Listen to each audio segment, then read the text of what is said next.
training. So thank you for taking the time to come out and really be present for this training. Erica and Megan, apologize. Gotcha.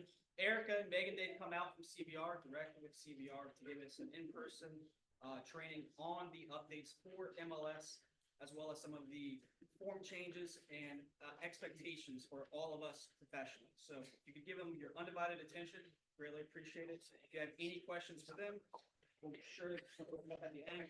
And Laura and I will listen here as well for broker and admin related questions. So thank you. Thank you. Well, thank you for having us, and we will try to talk really loud. This is a big group. I'm like, but thank you. So I'm Erica Olmstead, and this is my colleague. Hi, I'm Megan Rodriguez. Megan's a smart one. That's why, and the technical is why I'm glad she comes with me on these. So we are here to cover what we've all been living and breathing, unfortunately, I know we have, for the past few weeks, is the NAR settlement. And so we're gonna break it up into two parts, and we're gonna do the NAR settlement, what its effects are on the MLS and on you all as well. And then we're gonna go into some kind of high level form overview. But this is your time with us. We always say that we love to come out to these. So we're here for you. You ask us questions, you know, we might have to defer. It might be more broker policy, especially on the forms, but we're here for you. And as much as we can give you information, we're here. And sometimes we don't know the answer, but we are happy to take it back and follow up. So don't hold back. We always say that. And we'll get going. So we're going to jump right in. There we go. All right. So this, I always start with this. This is the proposed settlement requirements on us as the MLS. So I'm hoping you can see it. So we had to eliminate all offers of compensation on the MLS. So you saw that. We took out all the fields last Tuesday. They all went away. We also cannot have any offers of compensation in the MLS. And that means that, and we're seeing that right now, that's kind of what we've been dealing with now, is the workarounds. So we can't have any workarounds. That means you can't put in call agent for more details, wink, wink, or which we've seen, you know, a buyer comp available, just call me, you know, check out my website. We can't have direct links to your listing, because if it's reflecting compensation, then that is considered a directional, and we can't have that. So the MLS, as Michael Lavia put it, is out of the compensation business, unfortunately. But that is part of our requirements to keep us under the settlement. We can't have any fields, tools, anything used for that. We also have to take out the conditional that brokers have to agree to offer comp. So we had to change our membership forms, all of that. We can't have anything conditional on blanket offers of compensation. We also have to watch our data feed now. So we've had to change our data license and relook at how we do data feeds because we can't support a platform. And I want to be careful about saying this because we have a lot of questions about this. We can't support a platform that offers multi-brokerage offers of compensation. That's not your website, right? You can have your website display your offers of compensation, and you can still have an IDX feed to that. But we can't support, like, someone creates a Facebook group and maybe there's an IDX feed. We don't see too many Facebook direct IDX feeds anymore, but we used to.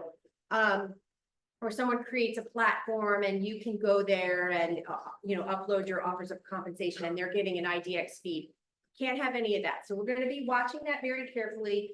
We also can't have tools like, so people were saying, well, I'm just going to put it in showing time, or I'm just going to put it in Sentry Lock. That subjects you, your firm, Sentry Lock, and MLS, and we would technically have to cut off Sentry Lock's feed. So please don't do that. So it can't go in the lockbox. It can't go in your showing time. It can't go into any kind of multi-brokerage platform. So just be really careful, because that really does force us to cut that feed, and we don't want to do that. I think we're all under a lot of pressure and a lot of requirements that we've had to do before. So it is a learning experience for all of us, but we are interpreting these things very narrowly because we hear through the grapevine that the DOJ is watching. that the plaintiff's attorneys are watching and they're looking for opportunities for you to say, oh, they're not following that, settlement doesn't apply to them anymore. So be really, really careful about how you go about advertising your offers of cooperation. Don't use an MLS tool. Don't use a multi-brokerage platform like Facebook, something like that. Just be really careful about that. Another thing that we have to do, and we have to yet, is we have to enforce the mandatory requirement now that all buyer agents have a written representation agreement before they show a home. That's another one of your requirements. I'm going to talk about your requirements in a minute. We don't know how we're going to do that. We don't follow your showings. We don't follow any of that. So as of right now, we're going to do that on a complaint-based process. We're hoping that we don't have to start auditing buyer agents. We're hoping we don't have to do that. But we'll talk about that too as we get to the forms. But that is something that has been laid on us as a requirement of the settlement. I don't know if you noticed, but all of the enforcement responsibilities, guess who they got laid on? Us. So we're struggling through it as well. We've heard that, we didn't get a whole lot of interpretation or direction as we had hoped maybe. And we are also hearing, and I know a lot of you probably work in multi-MLSs, that MLSs are now interpreting these things differently. And that's always problematic when you have a rule and now it's being interpreted differently from market to market. So I'm trying to reach out to other MLSs just to kind of see how they're doing it. And that way, maybe there's some consistency, which will be so much easier for you all and also for us. So I am trying to put that on my radar. Actually, I have a call with an MLS group tomorrow to kind of see how they're doing things. And I hope that that will make it easier for you, make it easier for us. So we'll see, right? And then one of the things it does allow, we're going to talk about this too, and this has caused a lot of confusion. It does allow for seller concessions to be advertised on the MLS.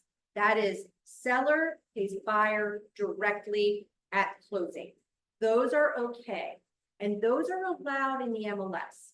And I think I have a slide later on. We'll talk about that in a little more detail. Because those are the questions. And that was my 20-minute phone call. So we came in on 2 wheels into the parking lot. So I apologize. But had a very long conversation about that. So this is the settlement impact on you. So this is agent impact. So you now have to have that buyer agency agreement. And remember that we luckily have had that requirement as a law. It's under Virginia Code since 2012 when the new agency, but the agency law went into effect in 2012. So we've always had that requirement. Virginia law requires that you have it upon substantive conversation. Now, the settlement requires that you have it prior to touring a home. And a home is defined as a residential dwelling, no less than 1, no more than 4 units. So it does include your multifamily. So just keep that in mind. Now, what do we do, right? We've got a timing difference here. So we're saying it's the earlier of. So it's the earlier of your substantive conversation or showing a home. So just make sure, keep that in mind. I know that's uncomfortable for a lot of people, and we're going to talk about that a little bit when we look at the buyer agreements that we now have. But that is your requirement under the settlement. But you've always had that requirement under the law. So just remember it's a timing issue. Yes, ma'am. Oh, okay. I will try to. That's a question. I'm not trying to get around like the law. No. But I'm not understanding the concessions. Yeah, I know. So what the DOJ did not like, can you hear me? I'm gonna try to talk really loud. What the DOJ did not like was that there was a blanket offer made to all agents and that the buyer, the seller had some say in it, but they were saying that the seller didn't have much say in it. And that it was made agent to agent, and they didn't like that. And they didn't like that it was blanket. That Megan has 10 years of experience and I have 3 days, and yet we're paid the same. So it didn't factor in experience. It didn't allow for any kind of negotiation. But concessions are seller to buyer. And those are typically negotiated, right? When you're doing your offer, and they are a little more transparent for the DOJ. And that's why they say concessions are okay. Concessions are part of your negotiation process in your sale. So could we say seller pay 3% of buyers? I would be very, very careful that it's going to equal some type of compensation looking. You might want to say seller open to buyer concessions, seller willing to negotiate concessions, seller is offering concessions. You can't, there's not a rule against putting 2%, 2.5%, 3%, but doesn't that look so much like compensation? And they're looking at that. I was just wondering, Joey and I, about the same question about concessions, and we were just saying, thinking that, just being very calm with how it's reported, and they report his answer, this one was giving feedback to the agent, what's a $10,000 concession, we know the car is. That's absolutely, again, just putting yourself from avoiding that position of liability, as well as brokerage, et cetera, being cautious about how it's reported. And it's a hot topic because I don't know if we follow the news very in depth. And California Regional MLS, and I think Bright, and I know, Tyler, I know you work in Bright, but I know others of you also work in Bright. They rolled out concession fields that allowed you to put in amounts and percentages. They have rolled those back because that came under such scrutiny. And the DOJ and a couple of these watch groups saw it as just a workaround to agent compensation. So I'd be really careful about that. I'd be more general. That's not an MLS rule. That's just sort of what we are seeing and what we're hearing from the industry. So just to clarify, I think I was always under the assumption that concessions were separate, was a separate thing than compensation. So if I put in there, my seller is gonna offer $5,000 towards closing costs, that's a concession. And I don't think that closing costs would include, there was, right. that also could include some buyer agent compensation. I'm thinking that we're gonna put a pause on that because we're gonna go over that contract now has that, and there's a little bit of discrepancy, right? And you're right, concessions are buyer to seller, or backwards, seller to buyer, at closing, and it's on the closing statement, right? It does in certain loans counts against the buyer. They can only have a certain amount of concessions. They can only have a certain amount of points.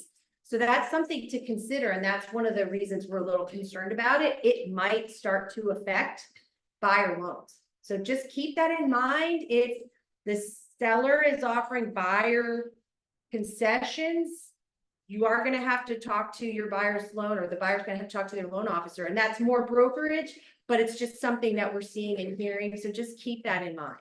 But concessions are okay in the MLS. Our best practice, our suggestion is to say, I wouldn't tie an amount to it, or specifically a percentage that looks very close to former compensation. That's really what they're looking at. So, because it will be reported. It will be. We've had a ton of reports. We're getting a lot of reports, and they're really false positives. It's kind of how we look at it because it is allowed. But it does raise eyebrows, right? I mean, they're like, well, they're just basically putting the compensation in the concession. And that's what a lot of the watch groups are looking at as well. So keep that in. Okay. All right, and we're going to talk about a lot of this when we get to the forms, but now you as a buyer agent cannot be paid more than what's established in your brokerage agreement with your buyer.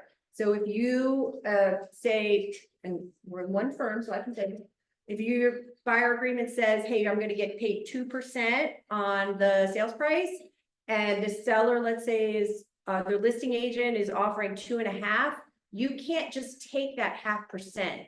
You can ask your buyer if they'll let you take it, and you can amend your buyer agreement, but you just can't make the assumption that you get to keep that amount anymore. Yeah. And just piggybacking off that again, the administrative aspect for Lorna, that's a big one that you can say. Agents, because you have our company policy, right, representative agreements you should find by And I think pretty big, and I would say agents look up all their agents, so we get a blank. Very, very last sentence of the compensation paragraph, paragraph 5, it says that you are no longer receiving, agents shall not be entitled to or receive any additional compensation as, without limiting.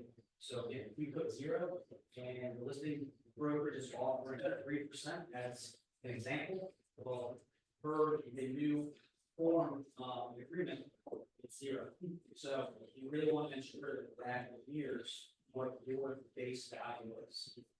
And that's really important. That is a specific clause in that settlement agreement. And that was a big rub in the cases where agents just sort of took whatever was offered rather than what was set forth in their agreement.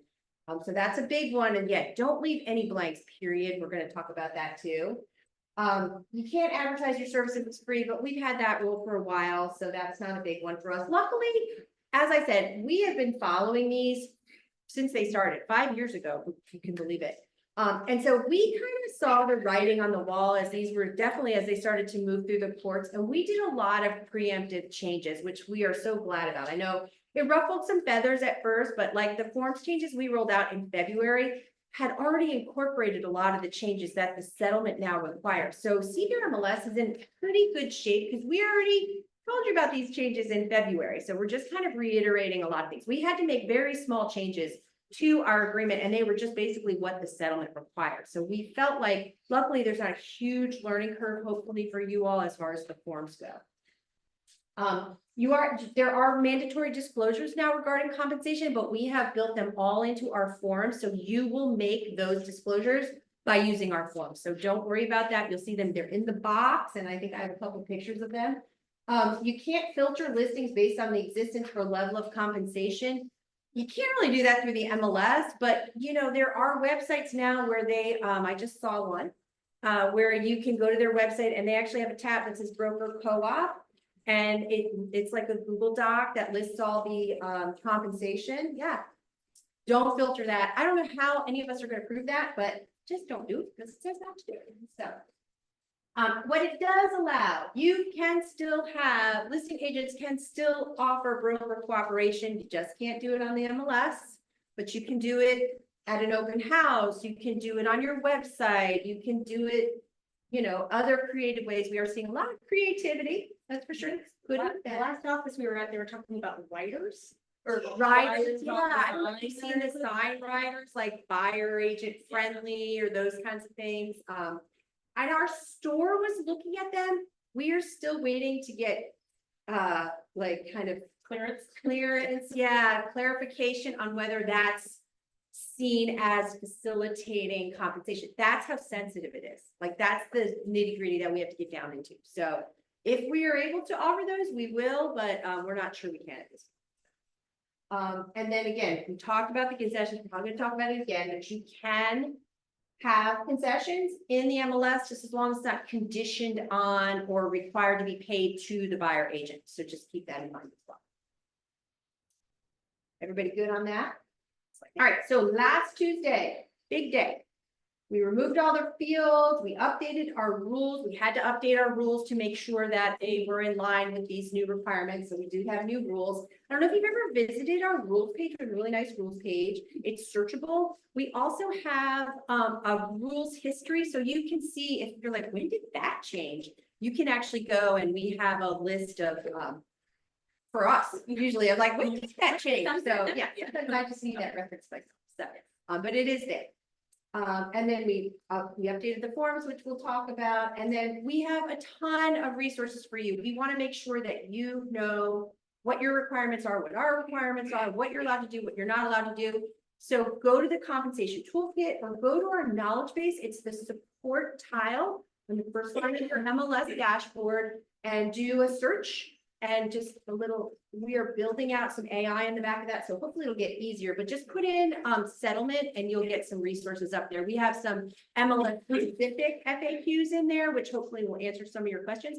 And if you don't find it in there, email us, mls@cvrmls.com, and we'll have that up in a minute too. But just let us know. We always want to build them out. See you guys over here. Back here, back Yeah, here. love that. So we send out a lot of e-blasts to the agent community about, I mean, almost all brokers do that. Yeah. Can you split compensation in the Yes. e-blast? You are If allowed. it is going to the agent community, but not necessarily the It's public, your listing, right? Your offer, or the brokerages firms, right? whatever, Okay. offer competition. Yes, you can do that. That's. Yes. But if you were sending it to like a Facebook group and someone else was making their offer of compensation in there too, that would be considered a multi-brokerage platform. But your email blast, totally fine. Okay, Yeah. thank you. Yeah. And I think that's how probably a lot of you have to do this, right? But just remember, Michael has done some really, I'm gonna try to give you as much as I can on the forms, but Michael has put out videos, I don't know if you've seen them, where he really goes through all of the details and all of the changes, and I highly recommend those, because, you know, he's not just our attorney, which we love, but he's also a working real estate attorney, and so the practical experience he has in building our forms and also just answering questions is invaluable, because he's doing this too, just like you are. And I don't know, maybe some of you use it, so you know that he knows what he's doing. So that's helpful to have that experience from him. Yes, yes, yes. Go back on the far right, MLS FAQs, and what's the KB? Oh, knowledge base. I'm sorry, that I need to write it out. We call it the KB and I forget, like, Well, you know, we're it's the support center is really what we need to, when it's the one that looks like, when you log into your MLS dashboard, it's the hand with the ticket stub. That's the one, so. yeah. And that goes to our knowledge base, and you can do a search in there. You can create a ticket if you need more information. And as I said, we are adding some AI to that where it's going to be much more helpful. We have no time, right? This has taken us away. That's, I think, the frustrating part for all of us, right? It's taken us away. It's taking you away from your business, taking us away from doing some really proactive, good stuff. Because there is some, as this has rolled out, there's technology is on the move. And so trying to keep up with it. And that's really Megan's job to, you know, she does a great job on that. So don't think we're snoozing. We are doing this, but we're also looking out to make sure that you have the best technology, the most up-to-date technology, and the tools that are going to help you the most, especially right now. So, I'm sorry, one more question. Yes, yes. And if you're gonna cover this later, then that's fine. But going back to the Facebook thing, if I have a Facebook business page, then I put my listing out. Totally there. I fine. can put.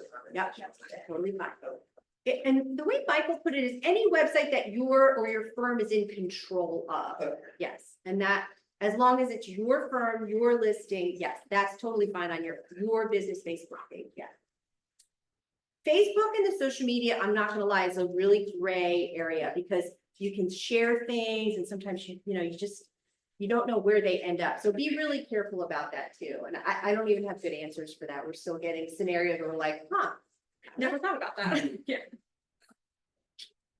all right.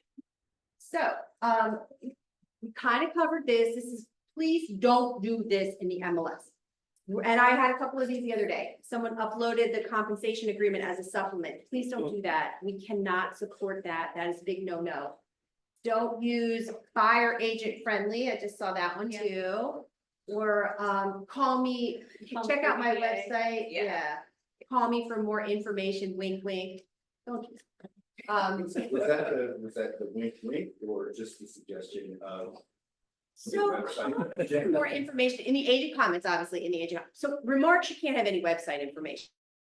Agent comments, you can. We're just saying, please use kind of your judgment. If you didn't do it before, don't do it now because it's obvious what you're doing. And we just can't be that directional. So we're asking people not to do it. If it's going to just your landing page on your website, NAR says that's okay. We're just trying to discourage that because it wasn't done in the past. And if you're doing it to direct people to compensation offers, then are we sort of indirectly helping facilitate that? And so we're just looking out for we want to stay under the settlement too. That's great. Yeah. It's great. Yeah. Right. And I think we're mostly erring on the side of caution as things kind of shake out. You know, the answer to that could change in 3 years. We just don't know For yet. 3 months. Yeah. Yeah.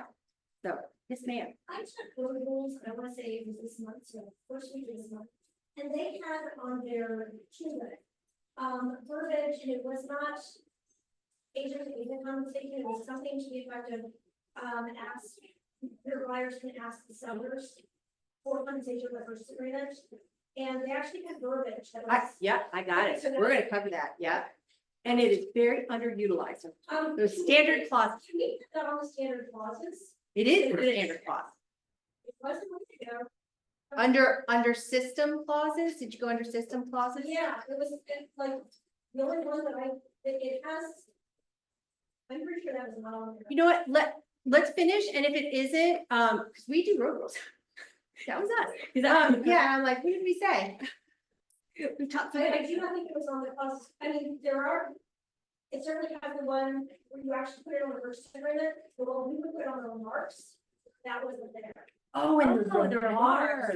Oh, There was a section that it said, it wasn't the ask from revenue from the first agreement, but the one that it said, hey, ask, you know, you can, the seller would be amenable to, there was something directly from the buyer on the first agreement, there was an image with it.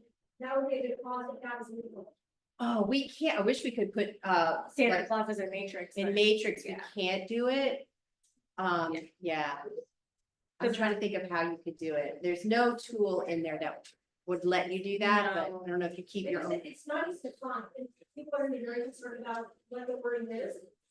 We will, maybe we'll highlight that in a, like a FAQ. Yeah. Yeah. All right, thank you. That's good feedback. Yeah, we'll look into that and try to get that worked into the FAQ, so you guys have some. We don't like to suggest, like, we want, you know, I mean, everything is you get what we say. I know. If it's not working, no. And that's a problem too, like, we can't have wording, because are we giving you, you know, are we directing you? So, yeah. We're all in these precarious, like, you know, the tightrope where you're like, I don't know what I'm allowed to say, but I know what you can't say, right? So, it's hard. And then we talked about this, don't put it in showing time. I have talked to showing time, and they are also looking to make sure that people aren't using them, because they don't want to lose their feed, and we don't want them to lose their feed, and you don't either. And so, please don't do that. I don't think anyone here will do that. We're finding the people who are educated and learning wouldn't do it anyway. It's sort of the peripheral that sometimes aren't as informed. Did you say it can't go into the lockbox either, or? We no, because that's an MLS tool. I know we saw that. We saw a keychain. It had 3% on it. But it can go on the Not do side, that. but it can go on the side, on the sign. But the side, and you know, you can have a fact sheet. I've seen that, like fact sheet. You can put it on your fact sheet at your open house. Yeah, I like lockbox is such an iffy one, because some MLS don't provide lockbox service. We do, so it's an MLS tool. I mean, how we would ever know is beyond me, but you know, unless it's reported, so. What if you use a contractor's box? Using a contractor's box I guess it's fair. as a spare. That you can do. You can make the code 3.00. Like the sales. So, Jean, I don't know, and just to bring this up, that's funny, because I don't know if you saw what the sales price thing, where they're ending sales prices in 3025 or 20 as like a code. We highly recommend you don't do that. That's already made in menu, don't do that, so. But very creative, right? Very creative. All right, so here's concessions. So you can include seller paid buyer concessions, like carpet. And now when we get to the purchase agreement, you'll see that we've sort of wrapped in agent, buyer agent compensation as well. So you can negotiate that as a concession. Where can it go? You can put it in agent comments. Honestly, you can put it in remarks. We've seen that, like $10,000 towards carpet. You do see that in remarks. So, and it's very transparent, since it's seller to buyer, you can have it in the remarks because it is transparent. But we just ask that you use caution with some of that, as you know, so it's not looking like you're doing a workaround for compensation. And then continue to capture your concessions when you close your listing. Now, this is going to get a little unwieldy, because if your seller has paid the buyer part of their concessions to go into agent, their buyer agent compensation as a concession, then you would include that. But if they have asked for it outside of that, or it's the listing agent paying the buyer's agent, then you would not include that. So that's gonna get tricky, you know that. But just remember, concessions go into the concession field at closing, but, yes, Okay. I know. I'm at districts of clarification. No, I love it. To make sure, so we see on page remarks, the seller providing 7,000 towards closing costs. Yeah, So my question is, if the buyer wants to use a portion of that 7,000 to compensate their agent, is that something they have to check with the lender to make sure they can do, or as long as? yeah, I think the so. 7,000? I think it depends on the I loan. guess I'm trying to decide, this buyer agent compensation, is that considered a concession? Buyer agent compensation is considered a concession if it is negotiated within the concessions. If it's seller paid, buyer agent compensation, where it's going directly to the buyer agent on the closing statement, that's not a concession. I know. That's like Okay, splitting that's hair. the buyer can use that. So if the seller pays the buyer concessions and some of that goes to your buyer agent, that's still a concession. If the seller pays the buyer agent directly, that's closing. Yeah, I know. We had to like really break that down. I think that's gonna be confusing. And Erica, yes, I would agree. If you are receiving concessions, for compensation, your client is providing some of their concessions to you for compensation. We want to clarify that. Absolutely. We had a kind of meet and greet with the Richmond mortgage bankers. And they were, I know it's hot out, I'll try to speak really loud. They were concerned about wrapping buyer agent fees into concessions because they said that will count against loan values, points, those kinds of things. Whereas if the seller pays directly to the buyer agent, that doesn't. So definitely check with your loan officer, whatever loan your buyer's using, because there might be some restrictions on there. And I think that's really where you're gonna have to be really careful, because that will affect your closing. Now. Here. Yeah. Last question, on the recording concessions in MLS for close listing, we cannot record if there was seller paid commission to the buyer's agent, only if it was concessions. Right. Whatever. Right. And I haven't seen a closing statement. So I was a paralegal for 20 years. So I've done closings and prepared closing statements and those kinds of things. And I was trying to think of how that would be done on a closing statement, because you have the seller, the credit to the buyer on the seller side, how they would split that up if some of that's going to buyer agent. I haven't seen it yet. And if you guys have that, I'd love to see it so we can kind of help. And that way maybe we can make some clarifications on it. And I think Michael's going to look out for that as well. But yeah, if it's under the concessions, you would record it in your closing. Yeah. It's gonna be interesting. Oh, we got questions. So slightly outside of the concessions conversation, has there been any approach from CVR MLS to their appraisal community around how they're supposed to track values of properties? And Yeah, I know. sometimes it's closing cost concessions that don't include compensation, other times it's all agent compensation. I know. That has been a concern. We know that's a concern. I don't even know how to approach that. They've asked us, they've talked to us about it. A couple have approached us. That's one of those things that this is Erica talking, not CVR.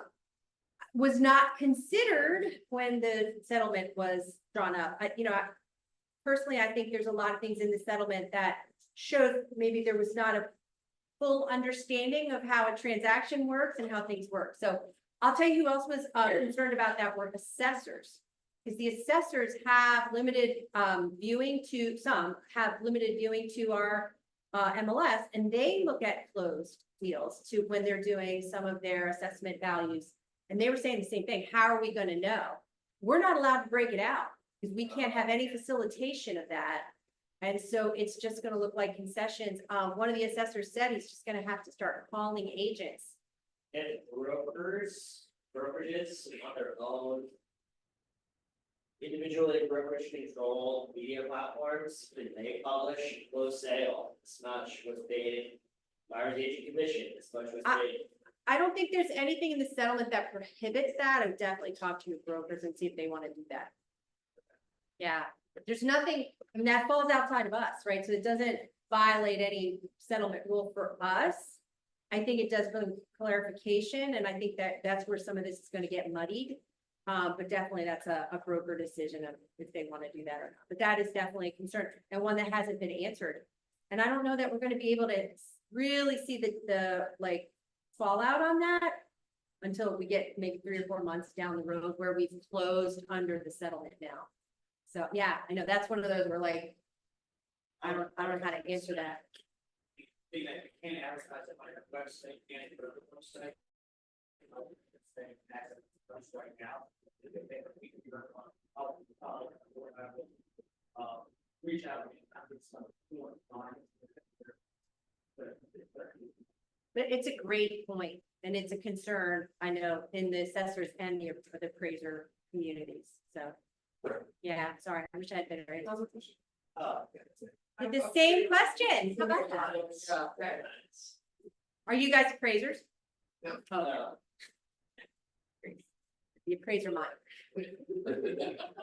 All right, we covered this, but this was a question we were getting a lot of, is like, hey, I've got listings on my website, but it's an IDX website. Can I still have my compensation information? So yes, that does not violate the IDX rule. The IDX rule is for multi-brokerage offers of compensation. That we can't do. So you're totally fine on your broker website, on your IDX website, no problems whatsoever. All right, so now we're gonna go into the forms. So we've talked about this, I'm just gonna reiterate it. The earlier of, this is a settlement requirement, the earlier of touring a home or substantive agreement. And touring a home is the settlement requirement. Having a substantive conversation is Virginia law, and that's since 2012. So hopefully this isn't too new for you. It's really about timing now and not about having the agreement. You were always supposed to have that agreement. And we talked about this too. You can't receive anything in addition to what is set forth in your buyer agency agreement. That includes bonuses. We've had a lot of questions about bonuses. Any kind of compensation, just remember that. You got to go back to your buyer. You gotta have that discussion. You can amend your buyer agreement. That's totally fine, or throw up a new one, however you want to do it. So just remember that. And then if you're looking for 305, you are not going to find it because we had to sunset it. Because there was so much information now that we had to have in there that we couldn't make it a short form, and it didn't make sense. So 305 went away in case you're looking for that. So I don't know if you can do this, but we'll try. All right, one of the things I wanted to, now I know, and you know, this is a firm decision, so I don't want to get into it, but I know we've seen some touring agreements coming up where, you know, a couple of platforms have put those out and we have requests for it. And the touring agreement is basically just giving you that sort of, you know, checking the box of having a written agreement, but it was basically having you work for free for a certain amount of time. We're not here to comment on those, but I did want to let you know that you can do some of that in this form. So this is 310, that's your standard agency agreement with buyers. Section 1 allows you to describe what you're looking for. What are you helping the buyer look for? You can put single family home, you can put condo, or you can say 123 Main Street showing. You can really narrow that down if you need to. So just remember that you don't necessarily have to use a touring agreement. You can manipulate this to your relationship with your buyer. So keep that in mind. You also, in the term, you can have a one-day term. Don't forget that. You can, next Saturday, you know, whatever, the 12th, from the 12th, right? From midnight, from commencing on the 12th, ending at midnight on the 12th. Don't forget that there is flexibility in that. So you don't have to necessarily use another agreement unless the firm tells you otherwise. But just remember to use the form that fits your relationship with your buyer, because there is some flexibility there. And this is the compensation now. There is also flexibility. You can do a percentage, you can do a flat fee, you can do some additional compensation, whatever fits your relationship with your buyer, just remember that. And then we talked about this, and I'm gonna read it to you because it's so small, sorry. But it says, brokers shall not be entitled to receive any additional compensation for brokerage services from any source that exceeds the amount or rate agreed to in this agreement. So that's up here. Just remember that, but you can go back and amend your agreement if you need to, but you gotta have that conversation with your buyer. And then obviously check with your brokers on what the policy is for that kind of stuff. Yes, sir. You have to have this agreement in place for setting up an automatic email your campaign, Oh, well, this is the buyer. right? And you send out automatic listings. Oh, oh, Prospective buyers, gotcha. you have to have this in place prior to doing that. Well, it's showing a home or having a substantive conversation. So it's sending an email out about specific properties, is that substantial? I personally wouldn't say so, but I would talk to your brokers and see if they feel that that's a substantive conversation. To me, it's sitting down and saying, this is me. Obviously, I want you to defer to your brokers. Like, what are you looking for? What's your price range? Have you been pre-approved? You know, really digging down into what they're looking for so you can narrow your search. But a blast email to potential buyers, I don't know that you have any kind of representation there, but again, I don't know if you want to comment on that. It's generally speaking, like, great question. Once you start coming in, and we said one pitch. And now you're answering the question about one pitch. That is now something. General administrative aspects of understanding a qualification or background, what the needs are, time frame, but that's just building client, understanding about it. But now once you start coming up with specifics, particularly for specific property, now you've met that burden of something.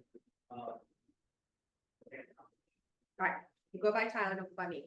And also remember that as open houses, I know there were a lot of questions about open houses. Do I need to have a buyer agency agreement?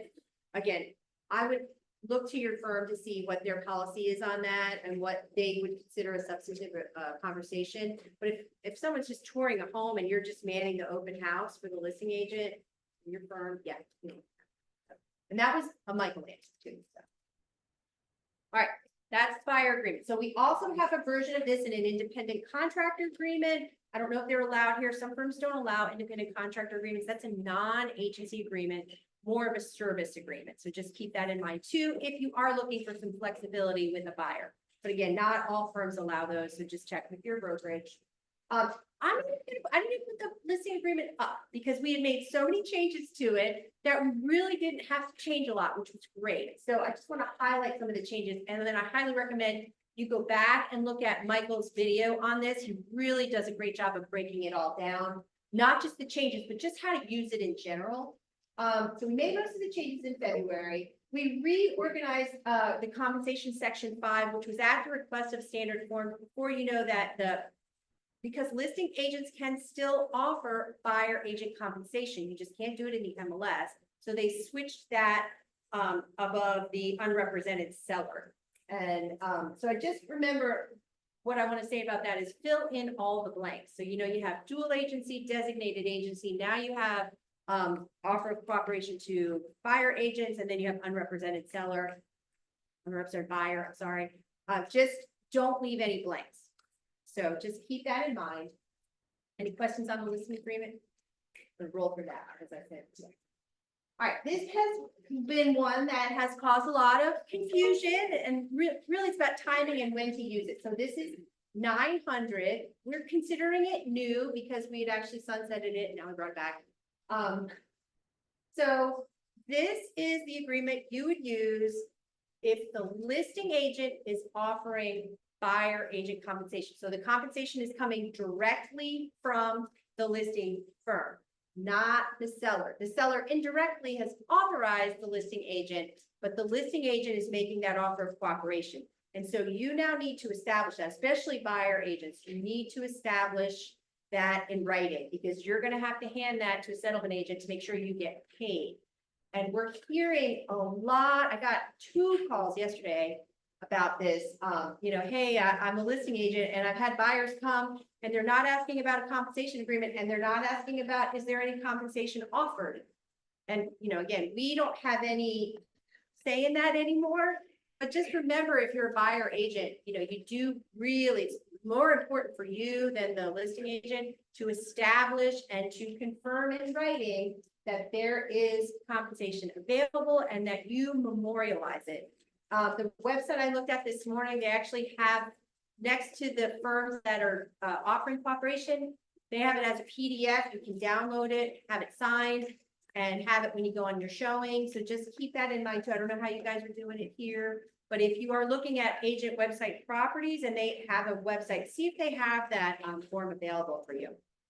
But again, this isn't something that could be put in something. No, I know, that'd be so easy, right? Or like showing time, right, as an attachment. Yeah, can't do it. No. Is format that's preferred? I'm getting a lot of questions about who should initiate this. Should the listing agent No. send it out and fill it out? Should the buyer's agent fill it out and ask the I know. listing agent to sign it? If you get it one-sided, do you need to send it back to them, confirm that nothing has changed on it? I know. So we can't really comment on it, right? I think you guys are gonna have to kind of see how it goes. I think you're gonna have to make that almost like a firm policy, especially buyer agents. If it were me, and that depends on how I get paid, I think you really want to have that ready to roll if you're going to look at properties. Just remember, you gotta have it for every property. And what if, who knows? And I've heard, I don't know if you guys have run into this, some listing firms are not going to sign these, which I don't understand because I don't know how you're gonna memorialize it otherwise. We also met with, we hosted an attorney seminar on all of these changes. We had 50 attorneys show up, which was great. So a lot of the closing attorneys in Richmond. So they're versed on this and they know to look for these agreements. So The MLSs are handling their things different. I know. Which is what makes it hard because our MLS is referencing listing agreement with a lot of MLS contracts. So our MLS is referencing the listing agreement in the contract, but some purchase agreements don't. And if you don't know, and then another firm is that's gonna sign the listing agreement, it just really boils down to what's in the purchase agreement. I think, one of Which the, are all different. they're So all which different. MLS And I don't know, does anyone work in Northern, Tyler, I know you work in Northern, didn't you? So you have seen the new NVAR listing agreement. They don't have any cooperative compensation in their listing agreement anymore. They've taken it completely out. California has taken it out. So where we still have it in our section in the listing agreement, they don't anymore. So there is no cooperative offer of compensation. You have to get something like this. I don't know how they're doing it. So, it's actually, that's a really good thing, because I'm sure, we all work in the Richmond area. But we also know that sometimes other regional forms are used, right? Of course, we prefer our own regional CVR. But sometimes we do occasionally get Northern Virginia contract, the range, DAR. So being familiar with how those contracts are constructed, also really be important for you, for the listing agent in particular, and for your seller, right? Rain and Northern Virginia, the way they constructed it, Rain is the tide water area between the beach and the roads. That regional MLS and contract and Northern Virginia, they have their compensation for directly in the purchase, which is kind of opposite of the way we're doing. We're doing it saying, hey, in our purchase agreement, it is anything above what's already being offered. So it's on you, the buyer needs to do your due diligence, to confirm that information. And like Eric said, memorialize it through that broken compensation agreement. And my argument would be if the listing agent is unwilling to memorialize it in the broken compensation agreement, that's where you just put it in first. That would be my opinion for your own. But remember, so if you do, and this is a if you do receive an offer from Northern Virginia, of course, there's a lot of training that you can watch, but those conversations are going to be structured differently. So very mindful of that questions, call, ask, let us know. But be very mindful because the way those contracts are constructed, especially for compensation, are different. And it's almost opposite of how it's doing it. I'm not saying one way is right or wrong. It's just a different approach to it. Yeah, and that's a great point. And I think you are going to see other contracts come into the market. I think we're seeing that already. And it is done very differently. So if you're not sure, definitely talk to your brokers and make sure that you have the right things documented.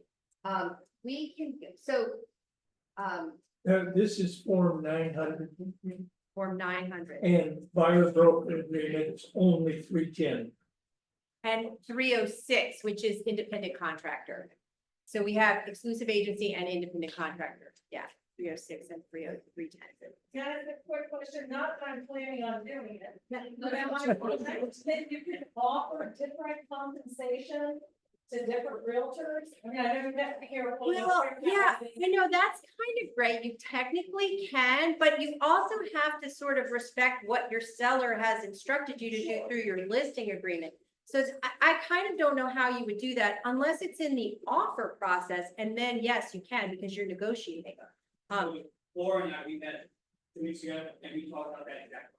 And I know I've had a number of agents also ask that. You hit the nail on the head. Hey, for housing, right, how do we know this is very effective?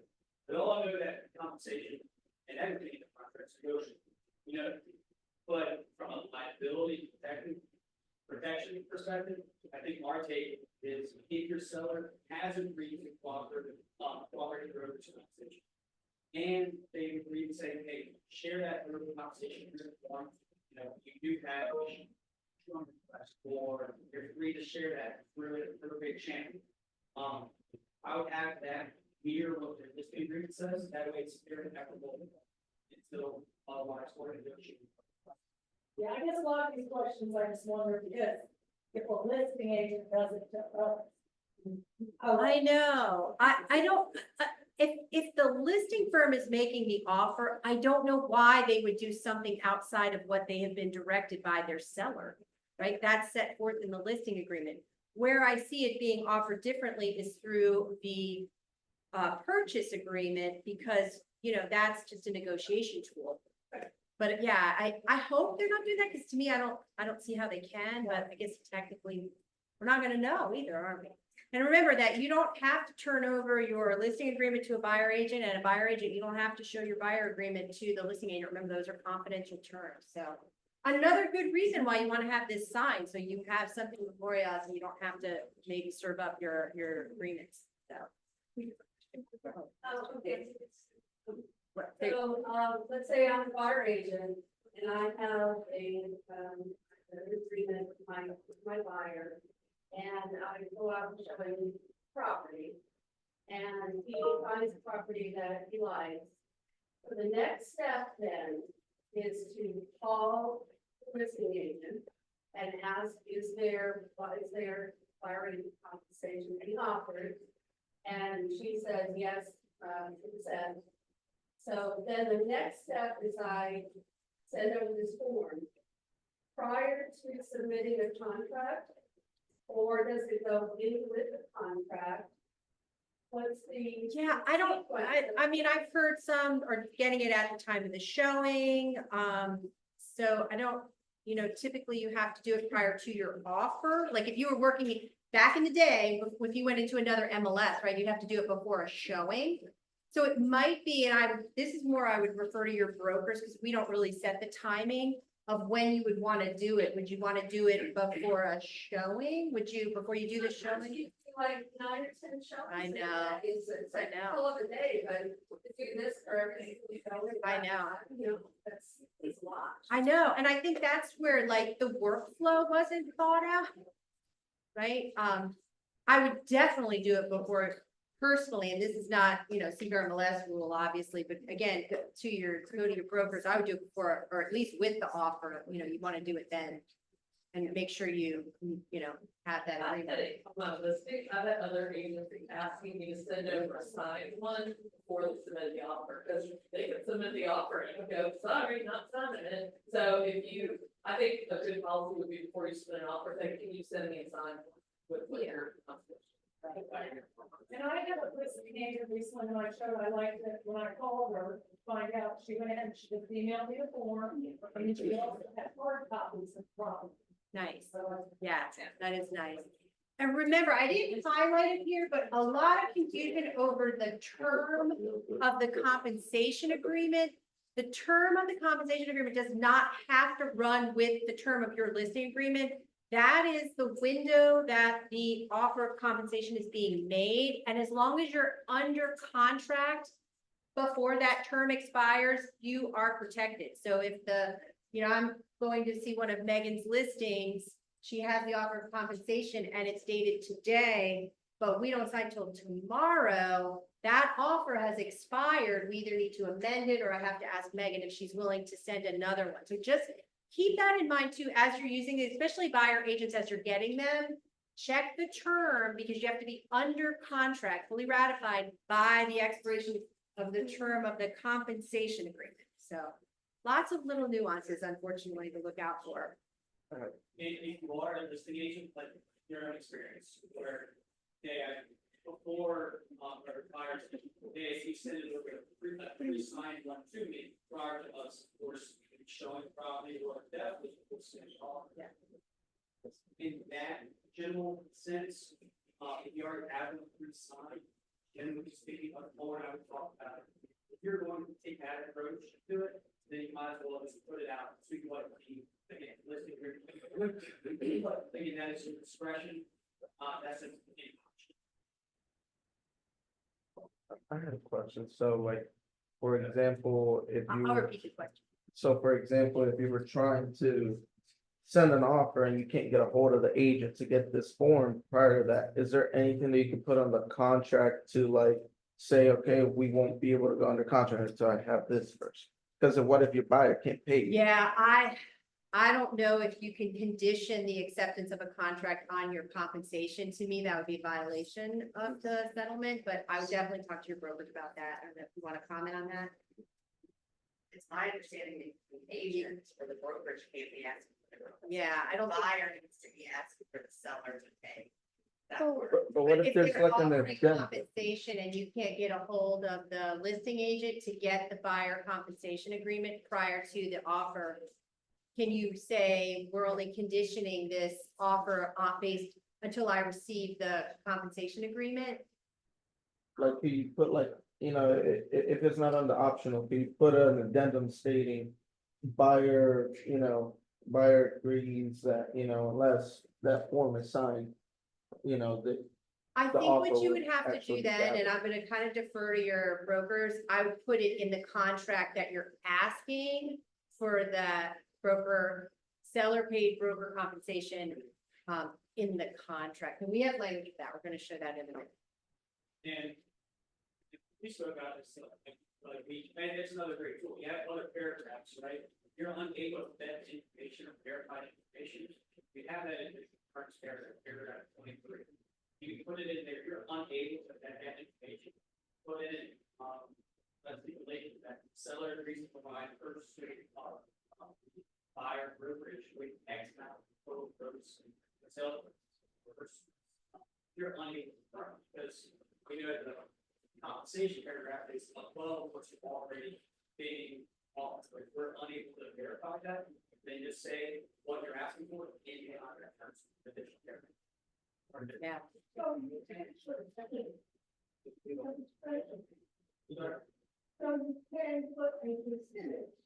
of what you ask people to do. That's what I put in the, for the additional terms. We can go to that, I think. Yeah. All right, so we'll go over that. I think a lot of these will be answered in the purchase agreement. So, there were other changes that I'm not gonna highlight. I'm just really gonna focus on the concessions and then the clause. But there's a lot of changes. We have a good video on it. But the, addenda and purchase price, like the addendas that are attached, we just updated it. We took out short sale addenda and updated, to make it more relevant. The financing section was merged into the purchase price, so that is now, I think it's cleaner and easier to use. And then we do have this section 5 concessions, which we're gonna talk about. So this is now in the contract. Hopefully it looks, if you haven't done a contract yet, this is what it now looks like. So you have seller concession section. And this is where The buyer, as part of the offer process, is asking the seller for either closing costs, and that's, kind of your standard, typical, or buyer broker compensation, so it breaks it out.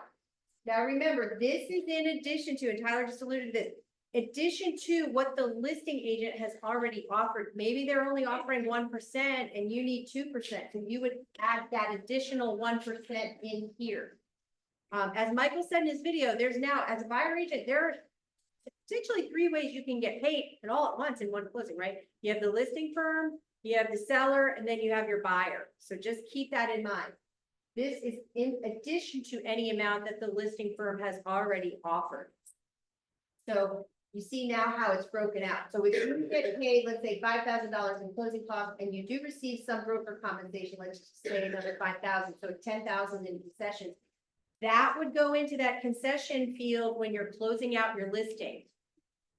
That's what you would include. But if you're getting something otherwise, and I'm going to show that in a minute, the clause that you can use, that would not go into it. So, I think that's. So then this is the standard clause, and Tyler, I think you said you were going to amend it, so I wasn't quite sure. I included what's in there now.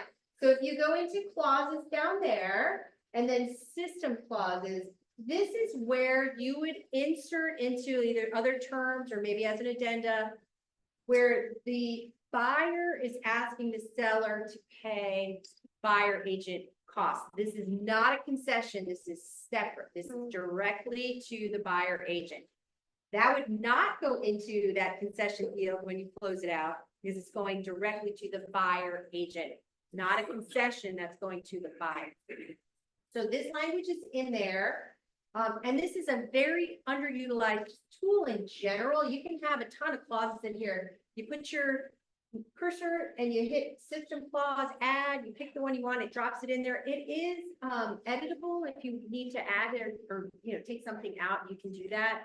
So it's a great tool in general, but this is where you have that information, like maybe in your case where you don't have the agreement, and maybe you want to put that in there instead. And this is the exact same thing for telling Sarah.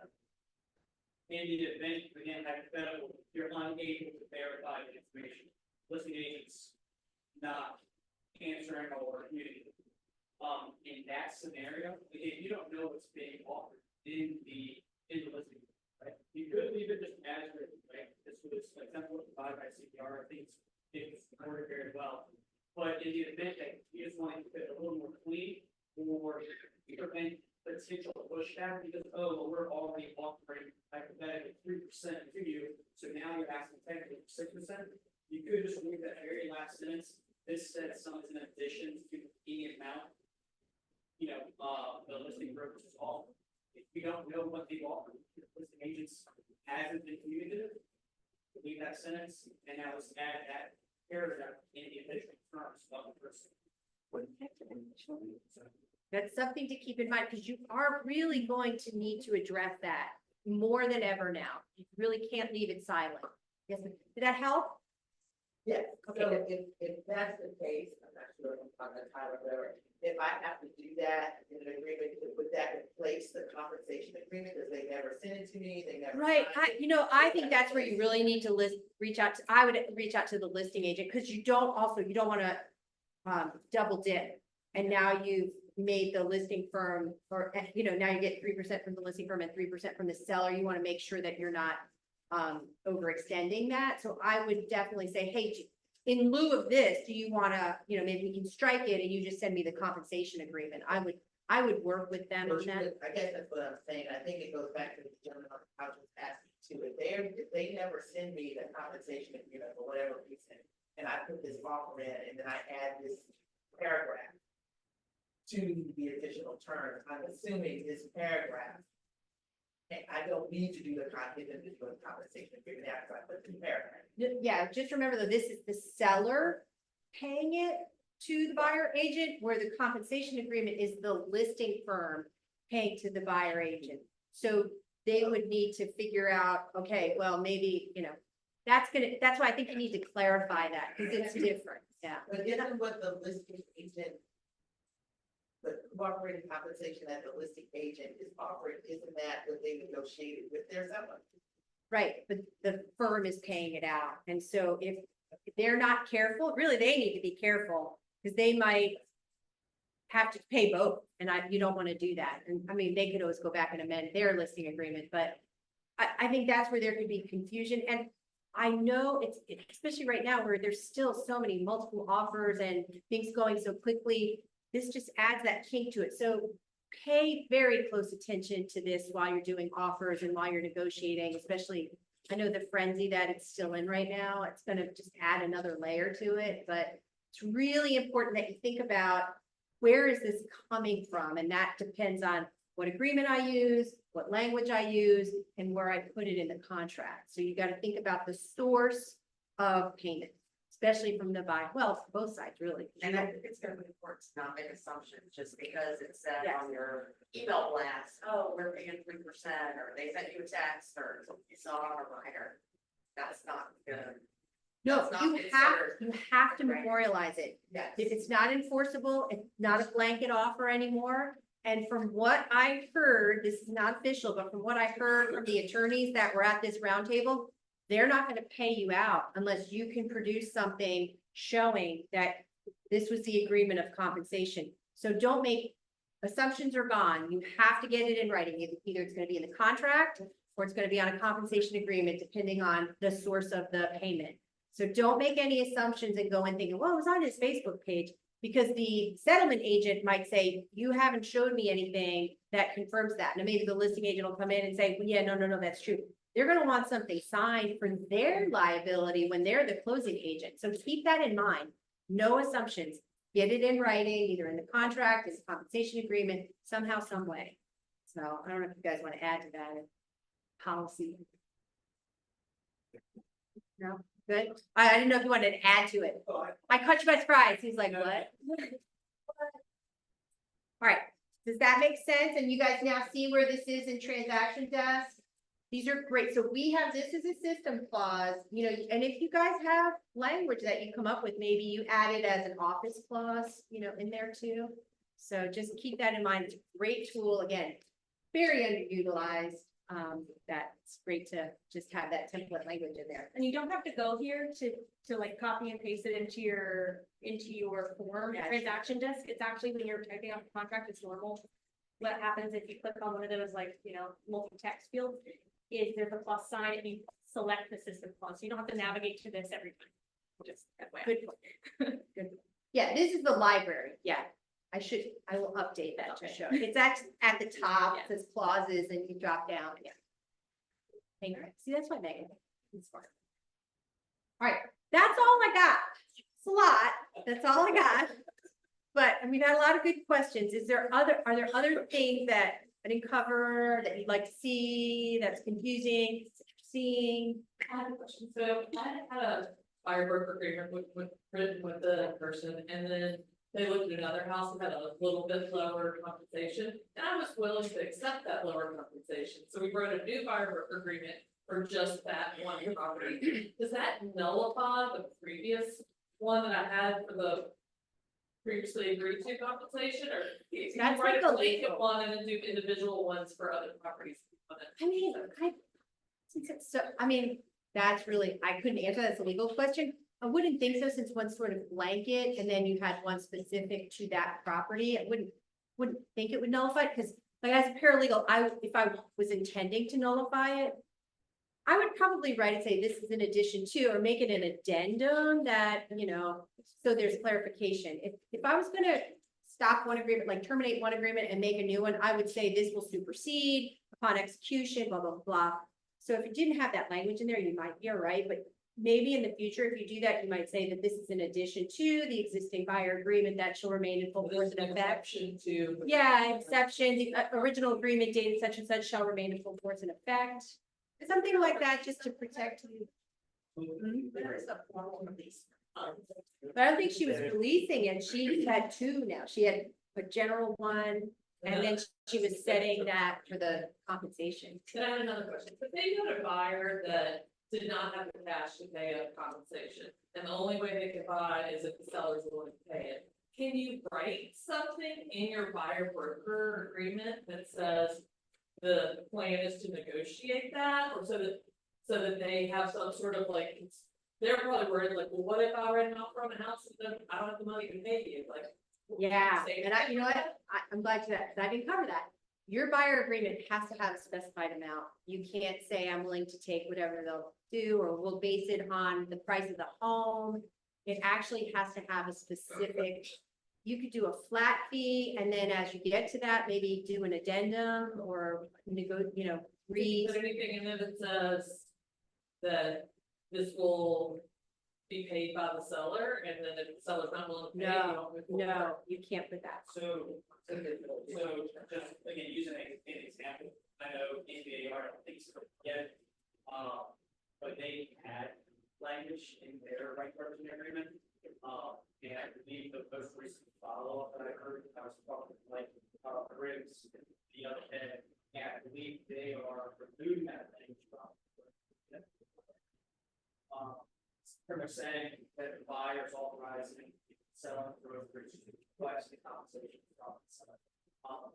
Our general rule is, and let's just say 3%, right? The game can't receive more than what's already agreed to.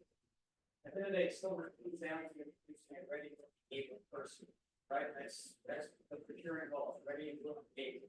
You know that your client isn't able without receiving the proceeds from the listing brokerage or from the seller of one of the options there, then you have it ready to look at the person now. So I would then say it's all the based off of because again, you think outside. But you don't even say anything when you're writing a buyer broker agreement that says. I would want to, I'll clarify that, and originally I would say, yes, like last week. I would say, yeah, that to me makes sense, that's your client. With other people. Oh, so the buyer agreement, I might have skipped over it. Has to establish compensation. It has to be a finite amount. It can't say, we'll negotiate it in a contract. You might be able to say, we'll. But it will be negotiated. That was like a real big point of the settlement agreement, that your buyer agreement has to establish your compensation. Now, maybe you can say, and we will search other sources, I'll agree to ask seller to pay, but it has to be an amount. It can't just be vague and kind of, we'll negotiate in the offer and that's what I'll get paid. That's a big sticking point of this. So it does have to establish a finite, either a percentage of the sales price or whatever, or a flat fee. So, I have two questions, one of which, in a buyer broker agreement, you put, let's just, I don't know the number, you say 3% or greater if offered by you can't do any of that. What about on the listing side? Seller is open to offering up to X, Y, Z. I think there's a little more flexibility on the listing side. I haven't heard a restriction on it. Let's put it that way. Okay, so my question is this, and part of it is based off of Sarah, I just want to make sure I understand the premise. The assumption is that I heard is that if we go under contract, it's 2 weeks prior to close. And the buyer, who was going to pay out of pocket our buyer's agent fee, has now chosen not to.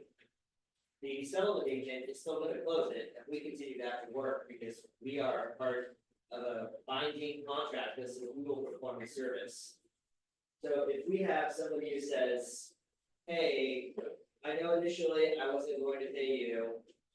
The seller says they're going to do it, and so you negotiate it, and then, it turns out the seller is like, yeah, I'm not going to do it. The buyer's like, oh, I'll come up with money again.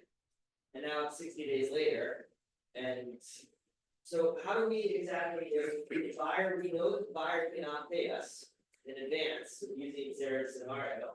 We know in advance the buyer cannot pay us out of pocket for our fee, which is a set number.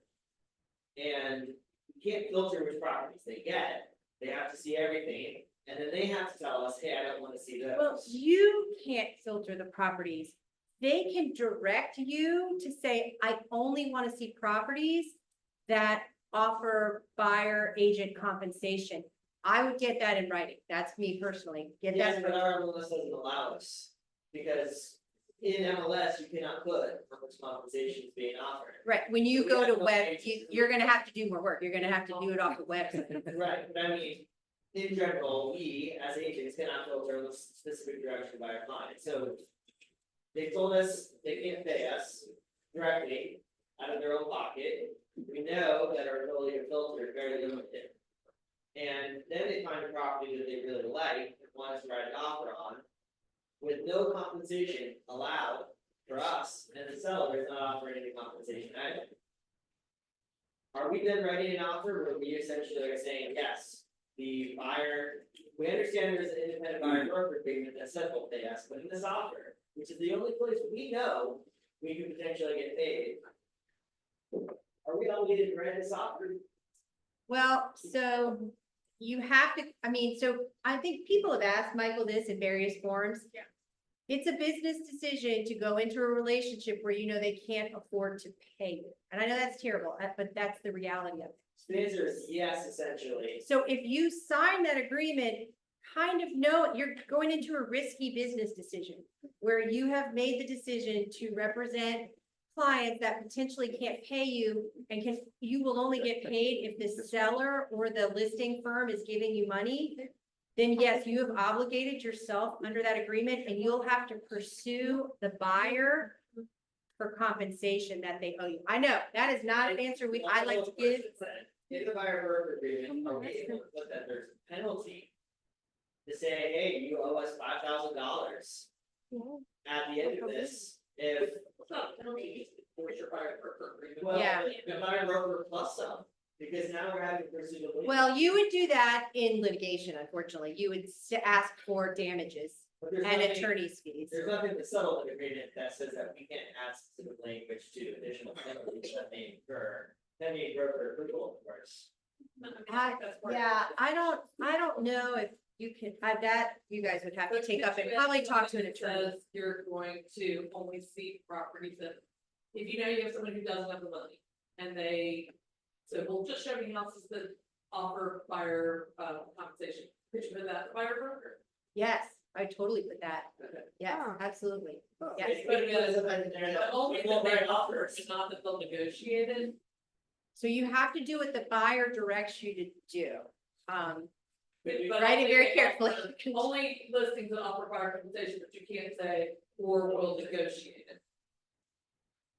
Yeah, so like I said, You're gonna like, you're saying. Yes, and mostly from a regional perspective, that was inputs actually, John, yeah, an example. But I do believe that other regions are also under changes, and I know, but also at the same time, we don't want to try to get one, as a perspective, one region saying, yes, right now. they're changing. I'm sorry. The buyer thinks they have the money to pay, and then the appraisal comes in at $15,000. Yeah. Yeah. I know, it's terrible. I don't like the answer I just gave you, but, Last question, I promise, is that if a buyer broker agreement exists, if we put it there that we will, that all parties agree that the only offers that shall be submitted shall be under the premise or under the condition that the seller is offering to compensate in some way the buyer agents through the buyer or through the broker. you know what? I can't answer that. That's a legal question. I would be There's nothing to careful. sell. Yeah, I would be, well, it's saying that you have to have a buyer agency agreement that establishes your compensation and that, that's an enforceable contract. I don't know, yeah, it doesn't specifically say that, I would definitely talk to Tyler. And, or just make sure, I would run that by an attorney. First one. Yeah, I'm sorry.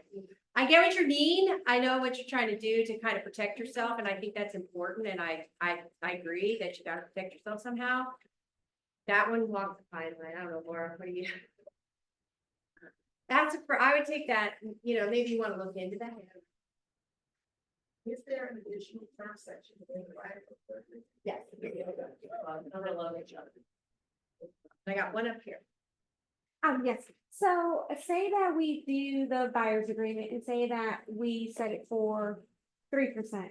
Let's say that the house that we're sending an offer to is only offering 2%. Will we need to do a new buyer broker? So you could agreement? either try to ask for more in the offer, right? We have those two, you can either do it as a concession, or you can ask for it directly from the seller, right, as buyer agent.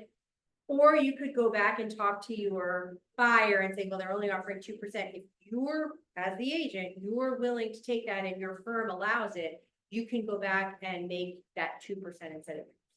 Oh, so there's- And we all are, for things from, you all are allowed absolutely to negotiate your own buyer agent price, right? Let's just say hypothetically, if your initial buyer agreement is 3%, and you do confirm the buyer compensation agreement, that listing brokerage with all agreement, 2.5%. That's not, you say, you know what, I don't want to put my client in an adverse position, but I have to sell it for. I know my client is an additional compensation more, so I'm open and willing to reduce my 3% to 2.5% or more, and free to do so, just amend the buyer agreement. Have your client initial, change that 3 to 2.5. Send it to the broker, initial, done. A good question, yeah. We touched on this too, but I think it's gonna be easier to get them to agree to take less than more. So. With the higher. Yeah. With the higher number, if you've gotta go back after you negotiate and say, oh, I know I said I'd take 2, but now they're offering 3. Yeah, and Difficult conversations. Yeah. Wondering. They might say, I want some of that. That's Oh, okay, one here and then there. That's it. We had quite a bit of agreement that we like, single family properties, but decided to do a small expansion on some of the main street, just find a buyer or one agreement. Instead of doing that. That's why. That's the exception. If you don't like, exactly. I got so many questions. Got one here and one here. Yes, sir. Isn't there a way in your form to release this agreement? Yeah. You can terminate it, so you don't have to amend the one you've written. Just Yeah, you release can it, write a new one. write Yeah. a new one and be done. and Yeah. Keep with all those things. Yeah. Back. Yeah, absolutely. Absolutely. Just at the same time. Yeah, you can do a release of fire. I can't remember the number, but I know it's. But we don't have to release the first one. You don't have to release the first one. You could amend the original What if one. we don't even You can get make the an house? exception to a property. You have a lot of flexibility there. Yeah, It's I all mean, like that's contract stuff. So just make sure you're doing it properly though. Like I would go to a broker and make sure, have them read it. If you're doing an addendum, if you're doing, yeah. Too much. Yeah. I know, it's a lot. And we're just in week one, basically. So I think, and then as other MLSs roll out, I know Rain is rolling theirs out, September 5th. Yes. So, yeah, if you guys work down there, so. We'll find it out. We'll find it come. Uh-oh, I'm scared of your question. No, they're good. No, they're good. Buyer broker agreement, is it, to this, in terms of the settlement, is there anything that prohibits us from making it allowable to be unilaterally terminated? So that if we have a buyer who says, hey, I no longer have the money to pay you, and you're not under contract yet, you can say, I totally understand, but I can no longer offer my services. And I'm going to unilaterally terminate this, pending broker approval, et cetera. So you're terminating it on them? Correct. With the Not- discrimination. Is there anything in settlement that says that it can't be modified or written in that way? There's nothing in the settlement that says that, but I would be careful with agent. Now you're getting into agency law and not necessarily settlement. I'd be careful on that one. See what your requirements are under Virginia agency. Would that be discrimination? We get closed. That would be discrimination. Is there, well, prior to closing, when our clients' financials are being looked at by the lender, are they going to look at the client's, is this may not be something you can answer, maybe somebody will answer. Are they gonna look at the cash that our buyers have? And are they going to see that our buyers need to pay us 3%? Like 3% isn't there amongst their cash. That was a big concern of when we met with the mortgage brokers was kind of. What did they say about that? Well, they were really concerned about it being rolled into a concession for that reason, because it's gonna affect their debt ratio and the cash to settlement and those kinds of things. They highly recommended, if you're gonna ask for the seller to pay the buyer agent directly in that, additional standard clause language, or that, if the listing agent is offering that. That's really the preferred way to go if we have. If they're willing to do it, but again, in a situation like you don't want to put your buyer at a disadvantage in an offer situation. So I don't know. That is, I think where we are going to see some issues is closing. Really not the MLS anymore, right? I think it was.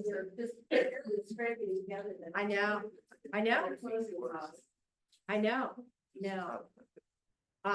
I know. And, I remember when they were interviewing the plaintiff's attorney and they asked him what he thought about that. He's like, well, there's plenty of down payment assistance around. They can get that. So easy to do. I know. I'm just stating a fact. No opinion there. Okay, one there and then you, yeah. So, I'm not sure.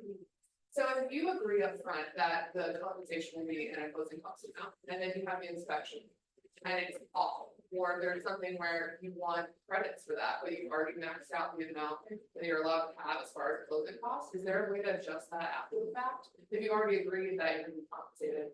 Yeah, I would, so you mean your fee? Yeah, if the seller is giving closing cost credit in order for the buyer to compensate you, and then you have an inspection and, they don't wanna do repairs, they wanna give you credit or whatever, and you're maxing out your allotted closing cost amount that you can receive, you can change it to the seller directly paying your compensation, and then a concession to the buyer that's separate, those are two different things. Okay. Yeah, so you don't yeah, have look to at your sell- source, yeah. Okay. If they're willing to do that. Compensation. Yeah. It's gonna be a little bit of a shell game, I think, you guys are gonna find, yeah. And I would definitely work closely with that lender, the, mortgage broker. That's what they were concerned about, and they were really like, oh my gosh, we're gonna have to really stay on top of this. So Yeah. have your buyer stay in touch with their mortgage broker for sure. Especially when you decide on a property and know whether there's compensation coming in or not. But speaking to the question more so, I know we've got that First Up app where we're putting what compensation offer. Is there anywhere on like our main website that we're putting it that other agents can look? Or is it just on our internal First Up? This first stuff is just for offices. Yeah, so I mean, it'll be on there for ourselves, but if you wanted to, is there anywhere we're planning to put it for other agents? I see a head popping out. Is that Austin? I didn't know First Up, we're putting our many buyers. Compensation we're offering. Is there anywhere for a public facing place that other agents consider they have to hurry up? That's a front policy. Okay, and so Great, if it were on our website. That's a KV4 question, because that's who pushes out our website, and I already have the messages that we figure out what they're wanting, but Yeah. it's not something that we can do if they don't have the technology to do it, so that's been that. I don't think. Yeah, they're gonna have to figure it out. with all Hopefully they know.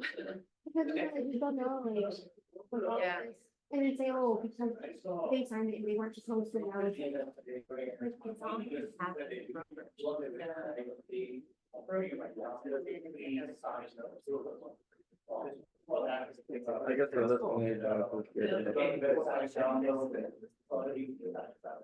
A lot of litigations have permission. Yes, and that might be. Yeah. So everything that's tailored, you know, everything what it's based on the six, like any contract you get prior to that. you're- Fine. you're fine, it doesn't- Wait, how- what are we doing? Yeah, because I feel like it's something, I know, I kind of took those in September and then. They were pending before. Yeah, exactly.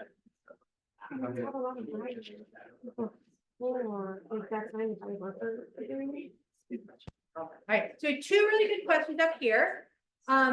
If you have a pending contract and it went pending before the sixth, do I need that compensation agreement? No, that is enforceable. So you don't need, yet anything pending before the sixth, that is still enforceable under the MLS and you're fine. You can, I hope, you know what it was, because we can't even pull it, like, it is hidden. So hopefully that is going to, yeah. And then if you had a buyer agreement prior to, and they are not pending, Michael's suggestion was that you have a new one signed because there is additional language in there. If they're not willing to do that, then just make a note in your file that you attempted to have them sign it and they didn't. So if you have some, you might want to see it. All right, this is a good question. I told me to ask. Okay, all right. No, you have really good questions. So I thought I heard you say earlier that you offered, a purchase agreement cannot be conditional on compensation being received from the agent. Is that correct? That is correct. That's under the code of ethics. And so we can't put in there that they can't purchase the property unless they pay us. I don't think you can do that. I think that's a code of ethics violation, and I don't know, that might be, What would be that's a that? legal issue. Like, I know the code of ethics doesn't allow that, but I don't know if that's a violation of your agency agreement too. So, or your agency relationship, but that definitely is more a legal question. I couldn't really get. Well, that's so, you're basically saying, can you enforce your buyer agreement in the contract? Yeah, And essentially, and I know it's an agency question, but we have, as an agency, we have obligations to them, but the buyer brokerage agreement also obligates them to us. that's correct. So it's not, it's a unilateral obligation of the buyer broker agreements if they. refuse to pay Bilateral, us. so it's a bilateral agreement. Well, if they refuse to pay us, it's, Then they're in default.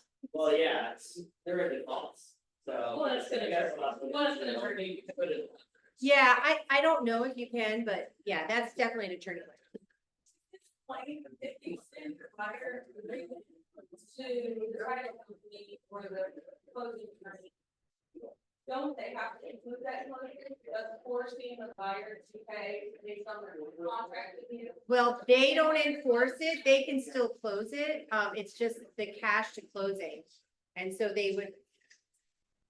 They're not gonna enforce your buyer agreement for you, so I think what they would say is that that's not. I don't know if you need that to close, that's not an actual closing. Your buyer agreement say, not closing necessarily.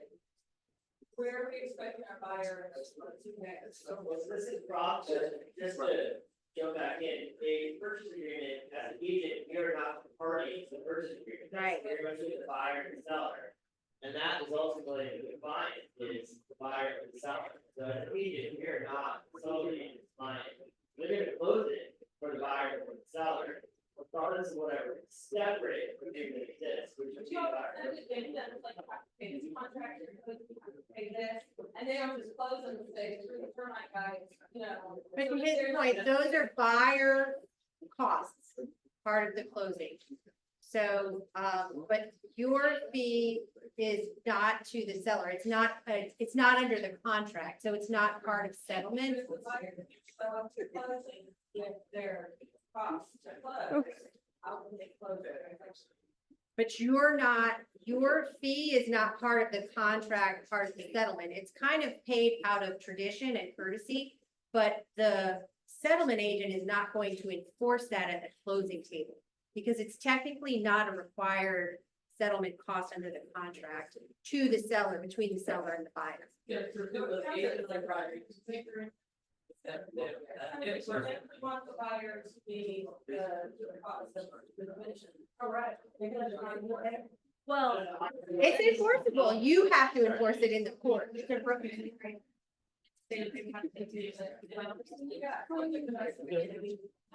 You asked for more. I'm doing. How about you? Yeah, that's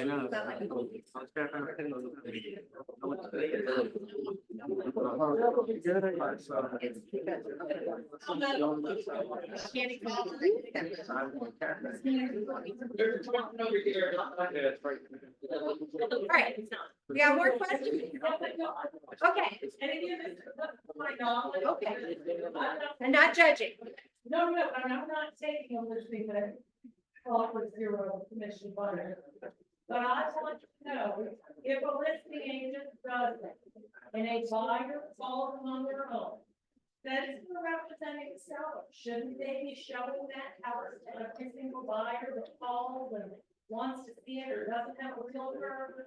I mean, isn't that so responsibility? Administrative acts. Yeah, I think that depends too. It's an unrepresented seller, so you can, but you're not representing them in any kind of. Here's what I'm saying.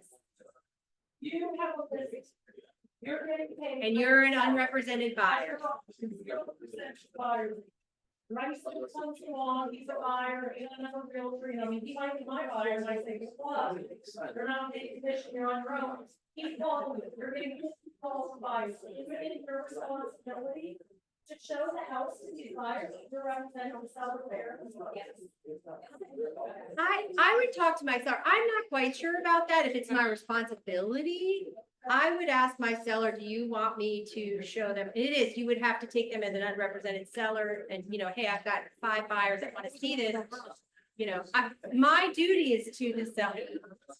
So if they're like, hey, these could be potential buyers, you want me to show them? That's me though, and that's really diving more into what my agency relationship is and disclosures in that. Yeah, I would be careful on that because you're not, I don't know if there's problems. Yeah. But again, I would check, so.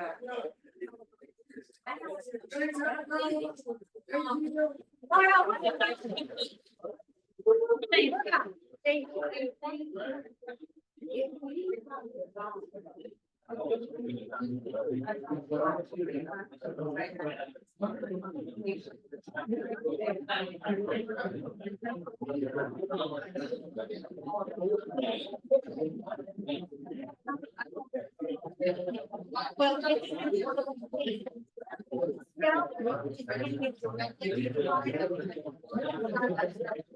Well, the seller is paying the buyer.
That's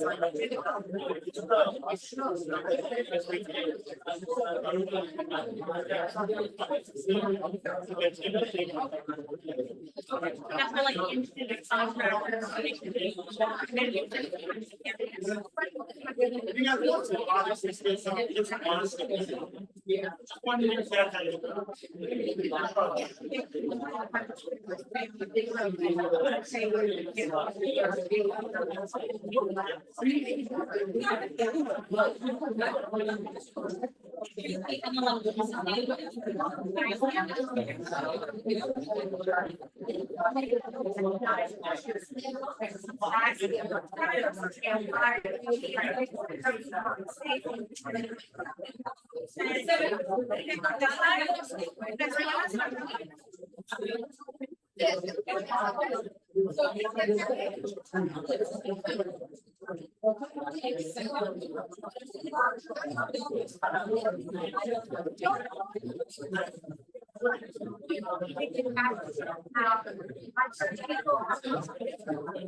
Because I got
Thanks, Tom.